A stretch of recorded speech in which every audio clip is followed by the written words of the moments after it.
Hello students. आज हम लोग 12th के एक टॉपिक है सॉल्यूशन चैप्टर जो पढ़नी है उसकी बात करेंगे। Chapter solution. अब इस चैप्टर में हम लोग क्या पढ़ने वाले हैं ये देखेंगे। हम लोग ये देखेंगे अगली बात में कि कैसे सॉल्यूशंस क्या होता है।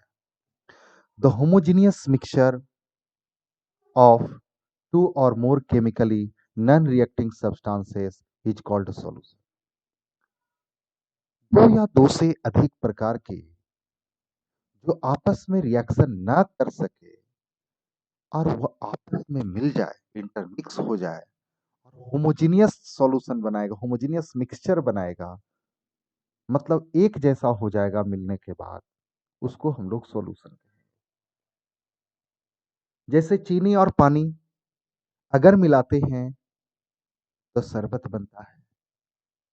शरबत में चीनी और पानी अलग अलग दिखाई ना पड़े तो उसको हम लोग क्या बोलेंगे? सॉल्यूशन कहेंगे।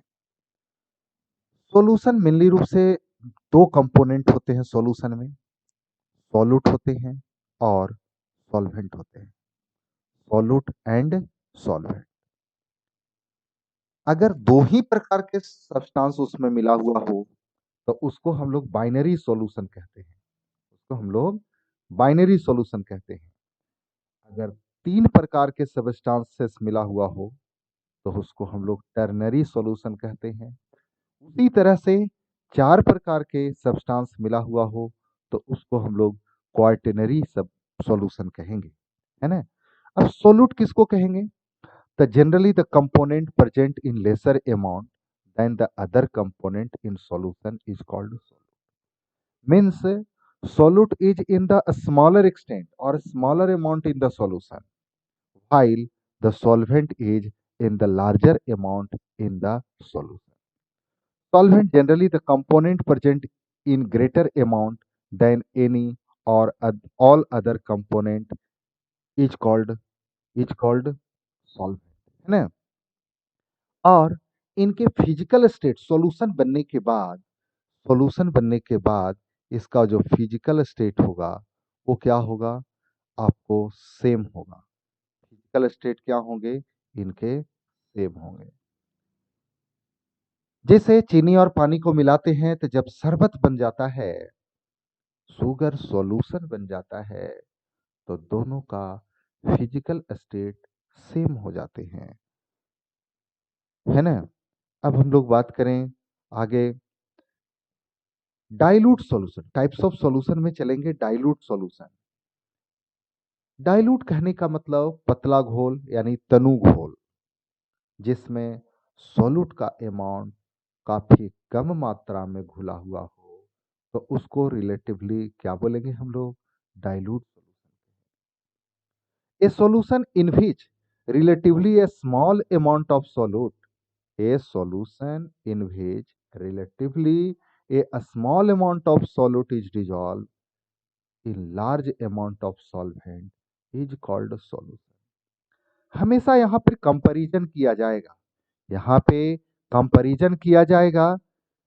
जैसे एक चीनी का शरबत ले लें और एक चीनी का सीरा ले लें, तो चीनी का जो शरबत होगा वो आपका डाइल्यूट सॉल्यूशन होगा, लेकिन चीनी का जो सीरा होगा वो आपको कंसंट्रेटेड सॉल्यूशन होगा, क्योंकि सीरा में लार्ज अमाउंट में सॉल्यूट होता है और चीनी के शरबत में स्मॉल अमाउंट में सॉल्यूट होता है।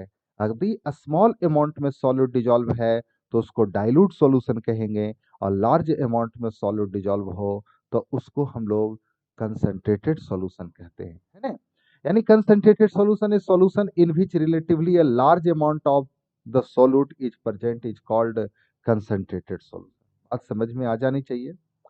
अब एक टर्म यूज होता है जी, saturated solution. The maximum amount of solute dissolve in solution and more solute can not be dissolve is called unsaturated solution, is called saturated solution. वैसे सॉल्यूशन वैसे सॉल्यूशन जिसमें और सॉल्यूट को डिजॉल्व नहीं किया जा सकता उसको हम लोग डाइल्यूट सॉल्यूशन कहेंगे। उसको हम लोग क्या बोलेंगे? डाइल्यूट सॉल्यूशन कहेंगे, है ना। सॉरी, वैसे सॉल्यूशन जिसमें और सॉल्यूट डिजॉल्व नहीं किया जा सकता, that is said to be saturated solution, जिसमें maximum moles of solute dissolve कर चुका है। और हम लोग बात करें अनसैचुरेटेड सॉल्यूशन का, तो अनसैचुरेटेड सॉल्यूशन उसको हम लोग बोलेंगे जिसमें और सॉल्यूट डिजॉल्व किया जा सकता। The solution in which more solute can be dissolved, the solution in which more solute can be dissolved is called unsaturated solution. एक होता है super saturated solution, a solution containing more amount of solute than that required for this for saturation of a given amount of solvent at a particular temperature is called super saturated solution. Suppose करो कि 1 litre पानी में 100 ग्राम चीनी घुलता है और वो saturated solution कहलाता है 25 डिग्री सेंटीग्रेड। लेकिन यदि उसमें स्टायर करके जबरदस्ती अगर उसमें हम किसी तरह से हीट करके या स्टायर करके चला करके उसमें चीनी 100 के जगह पर अगर 120 ग्राम अगर डिजॉल्व कर दिए तो वो सॉल्यूशन सुपर सैचुरेटेड होगा। वो सॉल्यूशन सुपर सैचुरेटेड होगा और सुपर सैचुरेटेड होगा तो ये अनस्टेबल होगा। जो 20 ग्राम एक्स्ट्रा डिजॉल्व किया है वो जैसे ही स्टायर करना बंद करेंगे वो डिपॉजिट होना शुरू हो जाएगा, यानी कि 20 ग्राम फिर नीचे जम जाएगा, यानी 100 ग्राम ही उसमें डिजॉल्व रह पाएगा। ऐसे सॉल्यूशन को सुपर सैचुरेटेड सॉल्यूशन कहते हैं। टाइप्स ऑफ सॉल्यूशन, सॉल्यूशन कई एक प्रकार के होते हैं। बाइनरी सॉल्यूशन कई एक प्रकार के होंगे। जैसे कि हम लोग बात करें सोलूट सोलूट सॉलिड सॉलिड सॉल्यूशन, अगर सॉल्वेंट भी सॉलिड हो और सोलूट भी सॉलिड हो तो उसको हम लोग सॉलिड सॉलिड सॉल्यूशन कहेंगे। उसको हम लोग उसी तरह से सॉलिड लिक्विड सॉल्यूशन हो सकता है, लिक्विड सॉलिड सॉल्यूशन हो सकता है ना। Special note, the solution of liquid in gas, liquid को गैस में, यानी लिक्विड सॉल्यूट और गैस सॉल्वेंट, ऐसा सॉल्यूशन बनना संभव नहीं हो पाता। सॉलिड इन गैस, सॉलिड को गैस में डिजॉल्व करवावे, जैसे डस्ट स्टोन बनता है लेकिन वो हाईली अनस्टेबल होता है, ये बनना पॉसिबल नहीं होता because the constituent can not form A homogeneous mixture, ये होमोजेनियस मिक्सचर नहीं बनाता।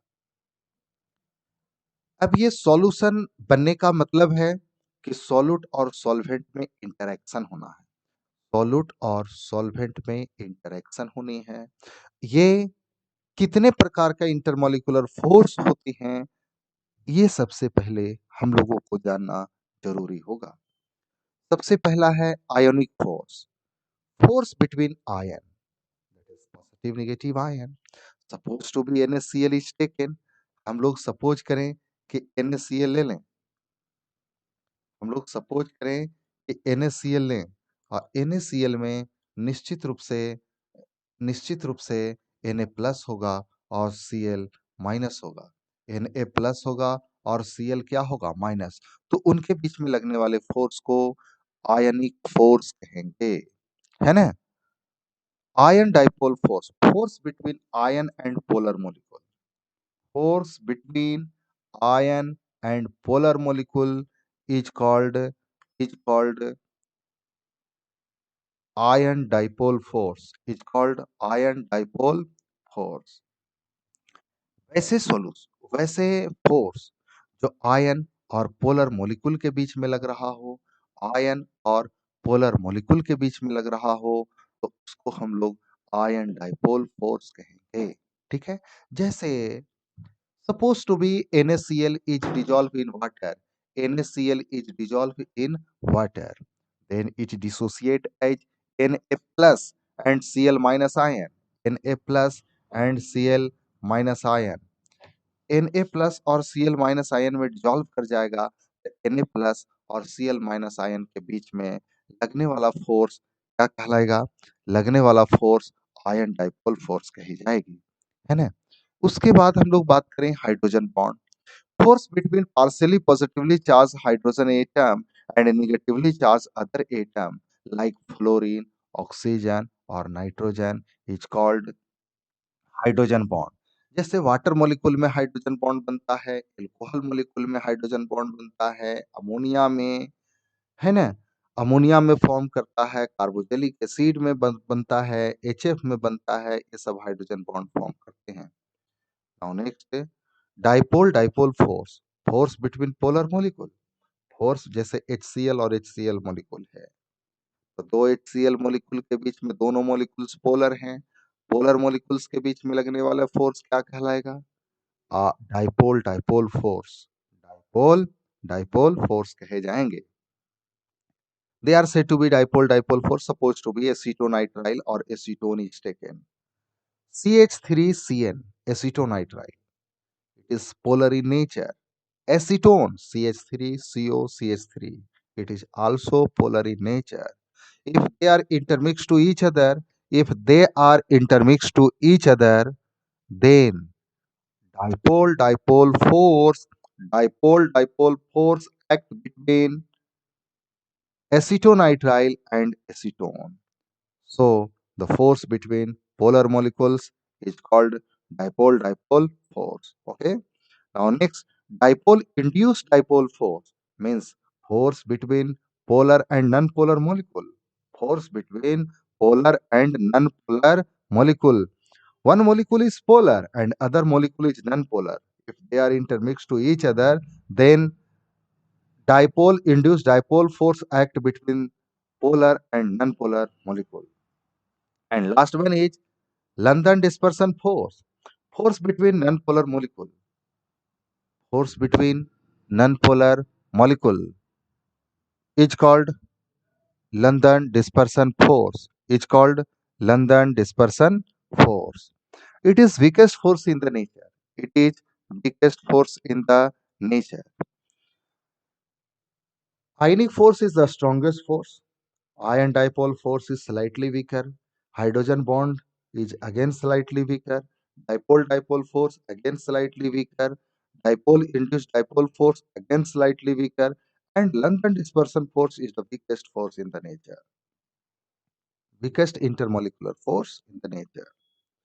Means हम लोगों ने इसको डिक्रीजिंग ऑर्डर में लिखा है। डिक्रीजिंग ऑर्डर में इंटरमोलिकुलर फोर्स के स्ट्रेंथ के हिसाब से ये डिक्रीजिंग ऑर्डर में है। ये फोर्स ही हम लोगों को डिसाइड कर पाएगा कि which substance dissolve in each other, which type of substances dissolve in each other. इसके लिए एक पॉइंट पढ़ते हैं हम लोग, इसके लिए हम लोग एक पॉइंट पढ़ते हैं, लाइक डिजॉल्व लाइक। क्या है? Like dissolve like. कहने का मतलब एक जैसे मॉलिक्यूल आपस में इंटरमिक्स करते हैं। जैसे अगर कोई हाइड्रोजन बॉन्ड बनाने वाला मॉलिक्यूल है, अगर कोई हाइड्रोजन बॉन्ड बनाने वाला मॉलिक्यूल है, तो निश्चित रूप से दूसरा जो हाइड्रोजन बॉन्ड बनाने वाला मॉलिक्यूल है उसके साथ कंप्लीटली सोल्युबल होगा। सपोज करो कि एक मॉलिक्यूल नॉन पोलर है, दूसरा मॉलिक्यूल भी नॉन पोलर है, तो दोनों में एक ही प्रकार का फोर्स लगेगा, ये आपस में डिजॉल्व करेगा, यानी लाइक डिजॉल्व लाइक। कहने का मतलब हुआ polar solute dissolve in polar solvent, polar solute dissolve in polar solvent and non-polar solute dissolve in non-polar solvent. Okay, non-polar solute dissolve in non-polar solvent while polar solute dissolve in polar solvent. In general, a solute dissolve in a solvent if the intermolecular attractions are similar in both, दोनों में intermolecular force एक जैसे होना चाहिए। Okay, जैसे कुछ NCERT का problems है, जैसे प्रॉब्लम नंबर 10, इंटरमोलिकुलर फोर्स से रिलेटेड ये क्वेश्चन पूछी गई है। What role does the molecular interaction play in a solution of alcohol and water? Alcohol और वाटर के बीच में किस प्रकार का इंटरमोलिकुलर फोर्स होगा? किस प्रकार का इंटरमोलिकुलर फोर्स होगा? तो ध्यान रखें, देखिए हम लोग ये बात करें कि एल्कोहल कैसा होता है। एल्कोहल कहने का मतलब ये एल्कोहल है, यहाँ पर OH होगा, है ना, और OH में यहाँ पर पार्शियल पॉजिटिव चार्ज है, पार्शियल पॉजिटिव चार्ज है। एंड इसमें जो होगा, इसमें जो होगा वाटर में भी वो हाइड्रोजन है ना, और ये हाइड्रोजन, ये ऑक्सीजन है, और ये हाइड्रोजन लगा हुआ है। ओके, आपको मालूम है कि ऑक्सीजन निगेटिवली चार्ज होगा। ऑक्सीजन क्या होगा? निगेटिवली चार्ज होगा। ऑक्सीजन निगेटिवली चार्ज होगा। तो ऑक्सीजन जब निगेटिवली चार्ज है तो निश्चित रूप से इसमें स्लाइटली नेगेटिव चार्ज डेवलप होगा, इसमें स्लाइटली पॉजिटिव चार्ज डेवलप होगा, और ये आपस में इंटरमिक्स अट्रैक्ट करेंगे। यानी कि ये इनके बीच में किस प्रकार का फोर्स लगेगा? तो निश्चित रूप से हाइड्रोजन बॉन्ड लगेगा। कैसा बॉन्ड लगेगा? हाइड्रोजन बॉन्ड लगेगा। ओके, तो हाइड्रोजन बॉन्ड की बात करें हम लोग, हाइड्रोजन बॉन्ड लगेगा तो इसका जवाब क्या होगा? तो कहेंगे intermolecular hydrogen bond play in a solution of alcohol and water, play in the solution of alcohol and water.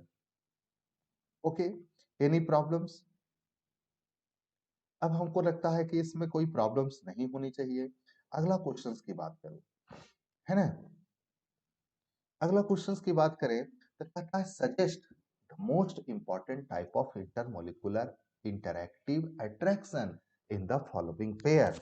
निम्नलिखित निम्नलिखित के बीच में किस प्रकार का इंटरमोलिकुलर फोर्स होगा? तो आप अच्छी तरह से जानते हो कि ये एक नन पोलर मोलिकुल है। नॉर्मल हेक्सेन कैसा मोलिकुल है? नन पोलर मोलिकुल है। ये नॉर्मल ऑक्टेन भी क्या है? नन पोलर मोलिकुल है। नन पोलर मोलिकुल है। और ई भी क्या है? नन पोलर मोलिकुल है। नन पोलर मोलिकुल के बीच में लगने वाला फोर्स को हम लोग लंदन डिस्पर्सन फोर्स कहते हैं। तो कहेंगे since normal hexane and normal octane are non polar molecule, hence London dispersion force act between normal hexane and normal octane.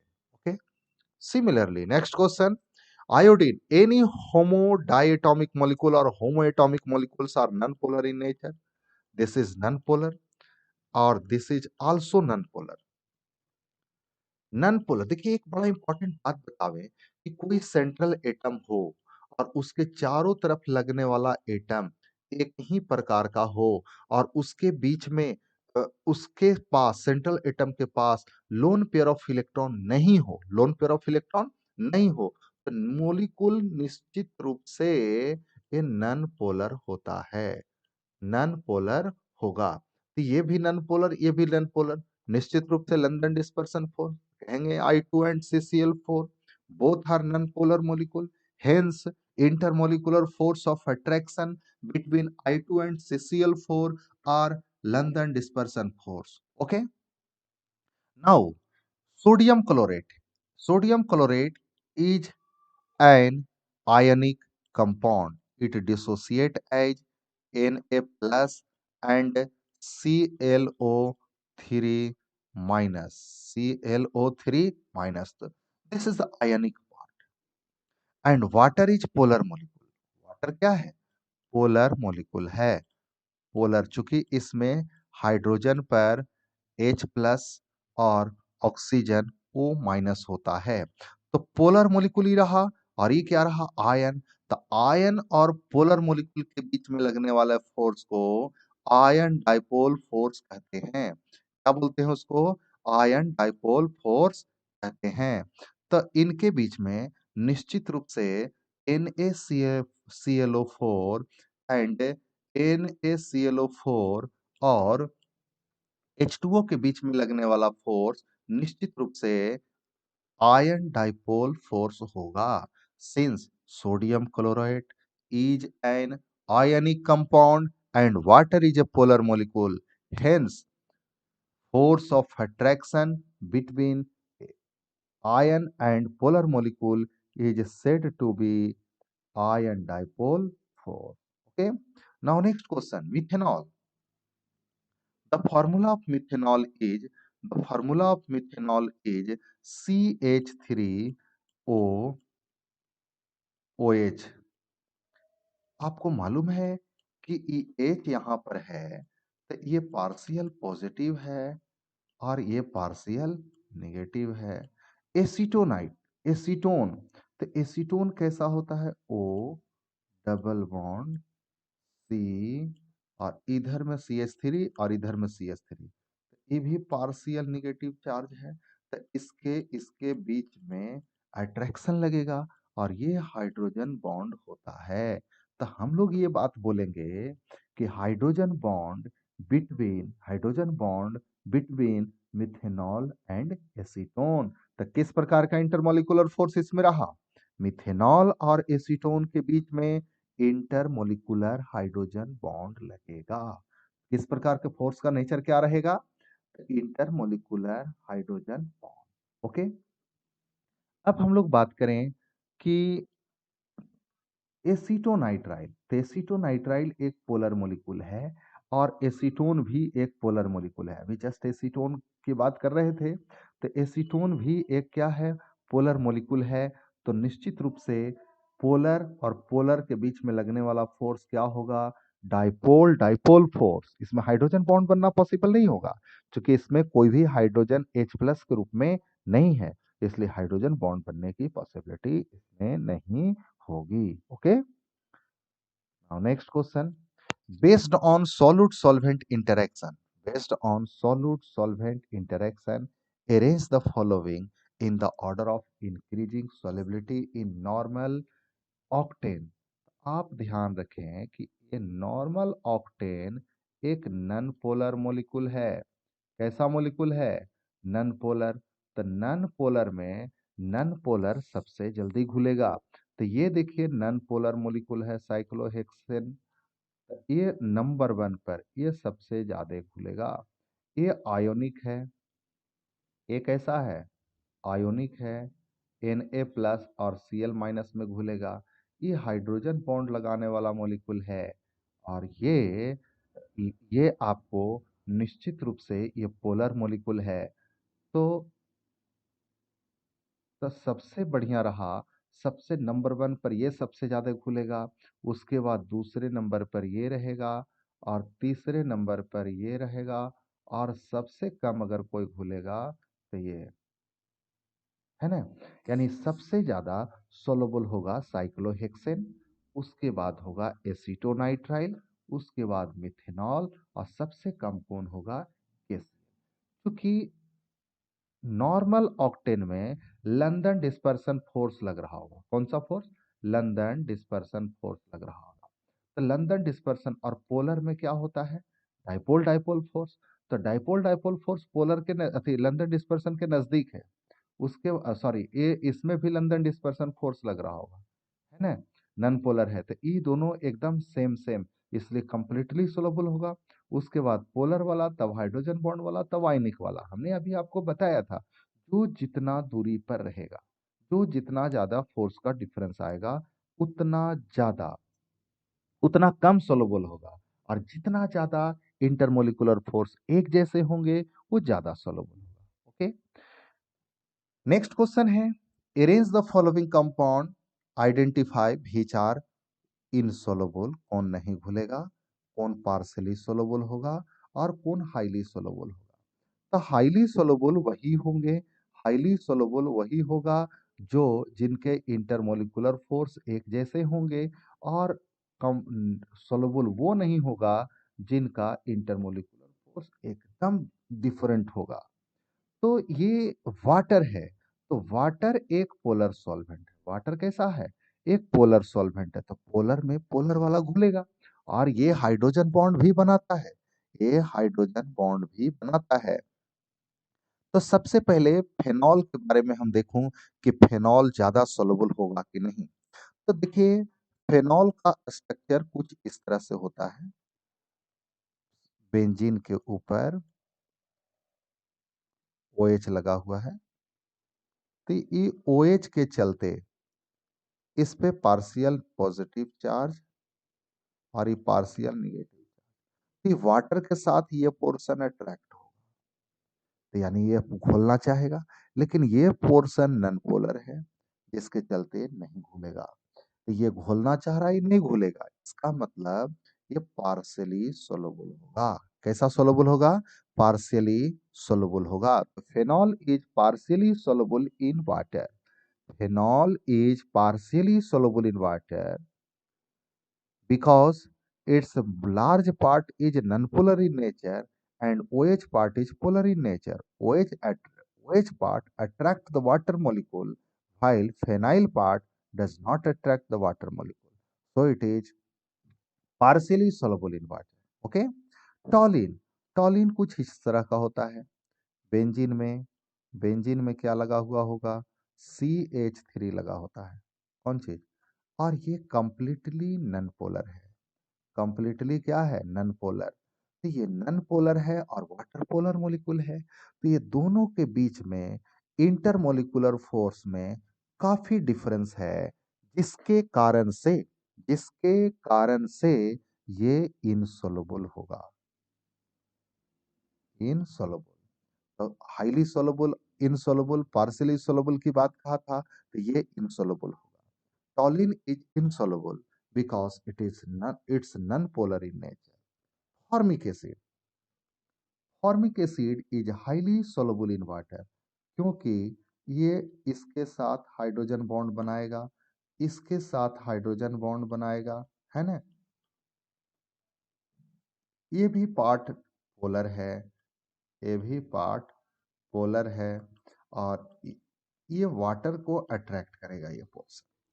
तो निश्चित रूप से वाटर के साथ हाइड्रोजन बॉन्ड बनाने में सक्षम होगा, यानी कि formic acid able to formations of intermolecular hydrogen bond with water molecule, hence it is completely soluble in water. Ethylene glycol. अब सबसे सवाल पहला उठता है कि इथाइलिन ग्लाइकोल होता क्या है। तो सबसे पहले इथाइलिन ग्लाइकोल का हम लोग स्ट्रक्चर देखें, और उसमें हम लोग डिसाइड करेंगे कि ये क्या सोलुबल होगा या नहीं सोलुबल होगा। कुछ आइडिया आप लोगों को मिल चुका है। हम ये कहेंगे कि इथाइलिन ग्लाइकोल ऐसा होता है, CH2 और OH, है ना? तो ये निगेटिव और ये पॉजिटिव, ये वाटर को अट्रैक्ट करेगा, और CH2 और OH, तो ये भी वाटर को अट्रैक्ट करेगा।